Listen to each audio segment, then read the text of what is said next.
Hello everyone, আমরা এই কোর্সে শিখব কিভাবে আপনি একটি প্রসপেক্টিভ বায়ারকে স্যাম্পল পাঠাবেন।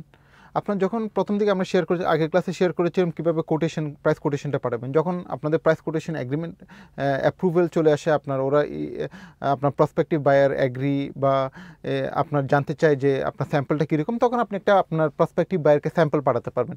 সো স্যাম্পল পাঠানোর আগে আপনার কিছু বেসিক জিনিস আপনার মাথায় রাখা দরকার, যেগুলো নিয়ে আমি কথা বলবো। সো এই টপিকটা হলো sending a sample to the prospective buyer. আমরা কী বেসিক জিনিসগুলো মাথায় রাখবো। আপনি যে স্যাম্পলটা পাঠাচ্ছেন ডেফিনেটলি ওটা একটা কপি রাখবেন আপনার এখানে। আপনি ধরেন একটা স্যাম্পল পাঠাচ্ছেন, ফর এক্সাম্পল আপনি একটা লেদারের ব্যাগ পাঠাচ্ছেন, লেদারের ব্যাগ এক্স্যাক্টলি লেদারের আরেকটা ব্যাগ আপনার কপি হিসেবে রাখবেন, সো দ্যাট আপনি জানতে পারবেন যে কোন লেদারের ব্যাগটা, কোন কোয়ালিটির লেদারের ব্যাগটা আপনি বাইরেকে পাঠিয়েছেন। আপনি এমন ভাববেন না যে আপনি বাইরেকে লেদারের একটা স্যাম্পল পাঠিয়ে দিলেন, ও সাথে আপনাকে রেসপন্ড করে অর্ডার দিয়ে দেবে। It's not that. ও একটা ডিসিশন মেক করবে, লেটস ও 6 মান্থস পরে আপনাকে অর্ডার দিল বা 5 মান্থস পর অর্ডার, তখন আপনার মনে থাকবে না যে কোন লেদারের ব্যাগটা পাঠিয়েছে। সো আপনি কনফিউজ হয়ে যাবেন, আপনি সেম কোয়ালিটিটা মেনটেন করতে পারবেন না। সো মেক শিওর যে আপনি যে প্রোডাক্টের স্যাম্পল আপনি পাঠাচ্ছেন অ্যাজ এ স্যাম্পল হিসেবে, আপনি যখন পাঠাচ্ছেন আপনি প্রসপেক্টিভ ওই ডেফিনেটলি ওই কোয়ালিটির, ওই সেম সাইজ, ওই স্পেসিফিকেশনের সেম ব্যাগ আপনার এখানেও একটা রাখবেন, আপনার এখানেও একটা জমা রাখবেন, সো দ্যাট আপনাকে যখন পরে বায়ার অর্ডার দেয় তখন ডেফিনেটলি আপনি ওই কোয়ালিটিটা মেনটেন করতে পারবেন। This is very important. Sample ready is to say another same type proper leveling. So আপনি ডেফিনেটলি এইচএস কোডগুলো মেনটেন করবেন।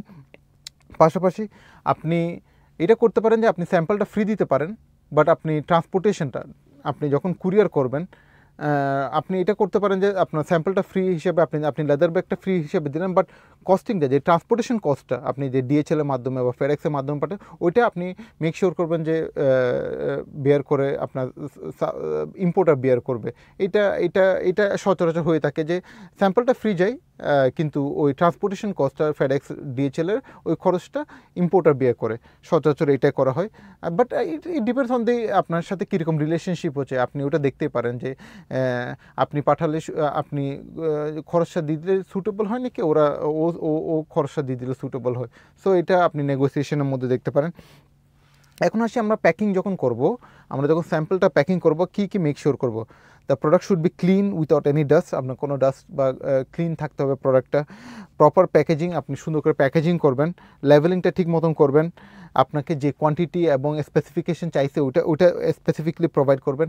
এবং আপনার যদি কোনো টেস্টিং রিপোর্ট থাকে, আপনি একটা স্যাম্পল পাঠাচ্ছেন, যেটা একটা টেস্টিং রিপোর্ট দিলে আপনার খুব ভালো হয়, তো ওই টেস্টিং রিপোর্টও পাঠাবেন। আপনার মেক শিওর করবেন যে আপনি ভিজিটিং কার্ডটা দিবেন, আপনি প্রোডাক্টের সাথে ভিজিটিং কার্ডও প্রোভাইড করবেন, ব্রোশারসগুলো প্রোভাইড করবেন, এবং সবগুলো আপনার বক্সের মধ্যে ডেফিনেটলি বক্সের বাইরে আপনার বাইরের ডিটেল অ্যাড্রেসে থাকবে। পাশাপাশি এই সবগুলো জিনিস দিয়ে আপনি একটা ইনভয়েসও তৈরি করবেন।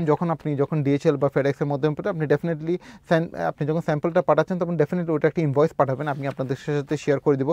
ইনভয়েস আপনার কী থাকবে, ইনভয়েসে থাকবে হচ্ছে আপনার শিপার, আপনি কে এক্সপোর্টার আপনার থাকবেন, তারপর কনসাইনি হচ্ছে যে আমার থেকে প্রোডাক্টের স্যাম্পল হিসেবে নিচ্ছে। পেমেন্টসে আপনি স্যাম্পল গুডস হিসেবে দেবেন, আপনার এটা কোনো ভ্যালু নেই। Country of origin Bangladesh, contact of importer আমার কন্ট্যাক্ট নাম্বার দিয়ে দিচ্ছি, যাকে কন্ট্যাক্ট করবে আপনার ডিএচএল কন্ট্যাক্ট অফ ইম্পোর্টার দিয়ে দেবেন। তারপর আপনার ডিসক্রিপশনে দিবেন হচ্ছে আপনার প্রোডাক্টের ডিসক্রিপশন দিয়ে রিসাইকেল পলিমার এইচএস কোডটা দিয়ে দিবেন, প্রাইস পার কেজি দিয়ে 0.5, তারপর কত কোয়ান্টিটি, আপনি 3 কেজি পাঠাচ্ছি আমরা এখানে, টোটাল অ্যামাউন্ট হচ্ছে 1.5। আপনার রিজন ফর এক্সপোর্ট, আপনি কী রিজনে পাঠাচ্ছেন এটা প্লিজ মেনশন করে দেবেন ইনভয়েসে, যেখানে আমরা এখানে যাবে for sample and no commercial value, এটা কোনো কমার্শিয়াল ভ্যালু, আমরা জাস্ট স্যাম্পল হিসাবে ফ্রিতে দিচ্ছি। সো ওভারঅল এইভাবে অ্যাকচুয়ালি আপনি মেক শিওর করবেন যে আপনার স্যাম্পলটা পাঠাবেন এবং আপনি কমিউনিকেশন করবেন এইভাবে যে আমি স্যাম্পলটা পাঠাচ্ছি আমার কস্টে, বাট খরচটা ট্রান্সপোর্টেশন ডিএচএলের খরচগুলো বায়ার সচরাচর পে করে, এইভাবে মেক শিওর করে আপনি স্যাম্পলটা পাঠাবেন। So thank you very much. আমরা নেক্সট ক্লাসে যাব কীভাবে স্যাম্পল পাঠানোর পরে আমরা টেলিগ্রাফিক ট্রান্সফার বা টিটি, যেটাকে সচরাচর টিটি বলে, এবং এলসি লেটার অফ ক্রেডিটের মাধ্যমে আমাদের ডলারটি বাংলাদেশে, বাইরের দেশ থেকে ডলারটি বাংলাদেশে আসবে। Thank you very much.